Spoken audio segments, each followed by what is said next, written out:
आम आदमी पार्टी के नेता और पूर्व मंत्री हर्षदेव सिंह ने आज एक प्रेस कॉन्फ्रेंस को संबोधित किया, जिसमें उन्होंने बारामूला में आतंकियों द्वारा ग्रेनेड फेंके जाने की घटना की कड़े शब्दों में निंदा की। उन्होंने सरकार पर निशाना साधते हुए कहा कि सरकार घाटी में आतंकियों का खात्मा करने में नाकाम सिद्ध हो रही है। उन्होंने कहा कि घाटी में बाहरी लोगों की रक्षा सरकार नहीं कर पा रही है। देखिए, जिस तरीके से जम्मू कश्मीर में सुरक्षा व्यवस्था पूरे तरीके से चरमरा चुकी है और ऐसा लगता है कि हालात बेकाबू हो चुके हैं, सरकार के कंट्रोल से बाहर निकल चुके हैं। जो बेगुनाहों की निर्मम हत्याएं हो रही हैं उसकी हम कड़ी मजम्मत करते हैं, उसकी कड़ी आलोचना करते हैं और सरकार से इस संदर्भ में जवाब भी चाहते हैं। ये बात सही है कि पाकिस्तान एक अरसे से जम्मू कश्मीर में, हिंदुस्तान में माहौल को बिगाड़ने की कोशिश करता रहा है, लेकिन सरकार ने ये वादा किया था कि जब उनकी सरकार आएगी ऐसी कोई भी वारदात देखने को नहीं मिलेगी। नरेंद्र मोदी जी ये कहते थे कि ये इन्फिल्ट्रेशन जो होती है ये दिल्ली की कमजोरी से होती है। हमारे बॉर्डर्स इतने पोरस क्यों हैं? वो कहते थे कि जब वो सत्ता में आएंगे तो आतंकवाद का पूरी तरीके से सफाया होगा, पाकिस्तान आंख उठाकर देखने की हिमाकत नहीं करेगा, अमन और शांति का माहौल देने का उन्होंने हमारे साथ वादा किया। लेकिन जिस तरीके से लगातार टेरर इंसिडेंट्स हो रहे हैं, सिविलियंस को मारा जा रहा है, सुरक्षा कर्मचारियों को मारा जा रहा है और सबसे बड़ी बात जो है वो बेगुनाह लोगों का कत्ल जिस तरीके से किया जा रहा है वो नाकाबिले बर्दाश्त है। सरकार इसके ऊपर खामोशी अख्तियार किए हुए क्यों है, हम ये पूछना चाहते हैं। आज आम आदमी पार्टी की तरफ से हम ये कहना चाहते हैं कि सरकार की जिम्मेदारी जो है सुरक्षा प्रदान करना भी है और एक सेंस ऑफ सिक्योरिटी लोगों को होनी चाहिए। पहली बार कश्मीर में हुआ कि मास रेजिग्नेशंस देखने को मिले हैं। जो माइनॉरिटी कम्युनिटी के मेंबर्स हैं उनको सड़कों के ऊपर आना पड़ा और उनके ऊपर लाठीचार्ज इस सरकार ने किया, जो सिर्फ सुरक्षा मांग रहे थे, सिक्योरिटी मांग रहे थे, जिसकी आम आदमी पार्टी कड़ी मजम्मत करती है। जिस तरीके से जम्मू कश्मीर के साथ एक्सपेरिमेंट्स किए जा रहे हैं भारतीय जनता पार्टी की सरकार द्वारा, एक बहुत बड़ा कारण वो भी है, स्टेट को तोड़ दिया गया, पहले उसको डिमोट कर दिया गया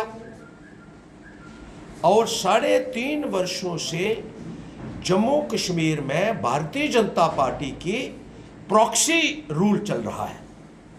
बाहर से आए हुए ब्यूरोक्रेट्स के माध्यम से इस प्रशासन को चलाया जा रहा है और जम्मू कश्मीर में जितने पॉलिटिकल पार्टीज हैं उनको डिस्क्रेडिट किया जा रहा है, डिफेम किया जा रहा है, उनको कॉन्फिडेंस में नहीं लिया जा रहा है, लोगों को कॉन्फिडेंस में नहीं लिया जा रहा है, जोर ज़बरदस्ती से हुकूमत चलाई जा रही है और दमन की राजनीति चलाई जा रही है।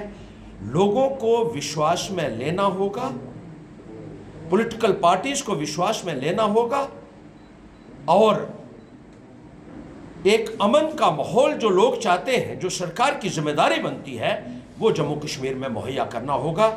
जितने भी यहाँ मौतें हुई हैं बेगुनाहों की, उनको सरकार एक्स ग्रेशिया दे और इसके ऊपर प्रधानमंत्री महोदय को भी जवाब देना होगा कि उन्होंने जो वादे जम्मू कश्मीर के साथ किए थे, आज क्या वजह है कि वो सारे के सारे वादे जो है वो फिसली साबित हो रहे हैं और लोग सुरक्षा की दृष्टि से भी अपने आप को असुरक्षित महसूस कर रहे हैं।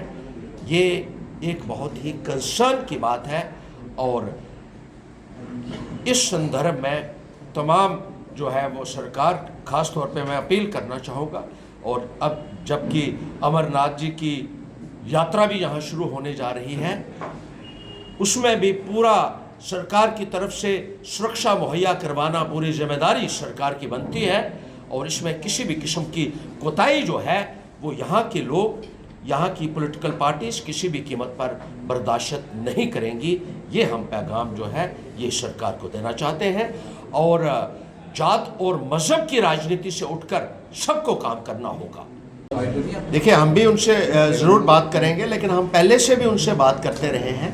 पार्टी उनको बहुत बार इस संदर्भ में मेमोरेंडम भी दे चुकी है कि सिक्योरिटी व्यवस्था को दुरुस्त करना प्रशासन की सबसे बड़ी इस वक्त जिम्मेदारी बनती है, और जिस तरीके से हालात डिटोरिएट हो रहे हैं, ऐसा लगता है कि एक बार फिर से 1990s की तरफ जो है वो जम्मू कश्मीर जा रहा है। ये एक बहुत ही चिंता का विषय है, और ये पिछले चंद सालों से देखने को मिला है। जब यहाँ चुनी हुई सरकारें थी उस वक्त काफ़ी हद तक आतंकवाद के ऊपर अंकुश लग चुका था, लेकिन जो प्रॉक्सी रूल चल रहा है ये, और लोगों को विश्वास में नहीं लिया जा रहा है, ये एक बहुत बड़ा कारण है कि यहाँ हालात जो है वो लगातार बेकाबू होते जा रहे हैं और कंट्रोल से बाहर निकलते जा रहे हैं। देखिए, इस सरकार में राजनीति क्या हो रही है? मंदिर मस्जिद के नाम पर, गुरुद्वारे के नाम पर राजनीति, लोगों को तकसीम करने की कोशिश की जाती है, लोगों के भाईचारे में सेंध डालने की कोशिश की जाती है, लाउड स्पीकर के ऊपर राजनीति होती है, और बुलडोज़र के ऊपर राजनीति होती है, अज़ान के ऊपर राजनीति होती है, हिजाब के ऊपर राजनीति होती है, और जो मुद्दे हैं उनके ऊपर कोई चर्चा नहीं होती है। इस वक्त ज़रूरत इस बात की है कि जो बुनियादी सुविधाएं हैं वो लोगों को मुहैया की जाए। हकीकत ये है कि सरकार पूरी तरीके से फेल हो चुकी है लोगों को बेसिक अमेनिटीज़ प्रोवाइड करने में। बिजली, पानी एक बहुत बड़ा मुद्दा है आज की तारीख में, उसके ऊपर आप बात नहीं करते। स्मार्ट सिटी का आपने नारा दिया, और जम्मू की जो हालत है आज की तारीख में आप देख रहे हैं कि जब पानी, कहीं बारिश थोड़ी सी भी होती है तो सारा पानी लोगों के घरों में घुसा होता है। जेएमसी की ये जिम्मेदारी बनती है कि सबसे पहले इन मुद्दों के ऊपर जो है वो ध्यान दें और लोगों की जीवन में बेहतरी लाने के लिए प्रयास करें। लेकिन ऐसे ऐसे मुद्दे उभारे जाते हैं जिससे लोगों का अटेंशन जो है वो डाइवर्ट हो, और ये लोग जो है इन कंट्रोवर्शियल मुद्दों में लोगों को उलझाकर लोगों का ध्यान जो है वो बेसिक मुद्दों से भटका सके। For more updates, do subscribe our YouTube channel and don't forget to hit the bell notification icon. And if you are watching this video on Facebook, do follow our Facebook page.